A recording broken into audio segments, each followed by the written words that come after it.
هانزي فليك يوضح موقف لامين يامال من المشاركة ضد ريال سوسيداد.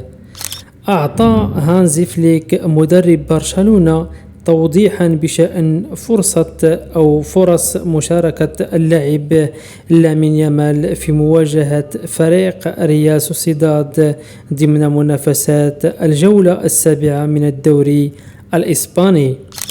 وقال هانزي فليك: من المهم أن يتمكن من اللعب، سنرى إن كان بإمكاننا إشراكه لمدة 20 أو 30 دقيقة، سيلعب حسب سياق المباراة، علينا توزيع الدقائق بين جميع اللاعبين.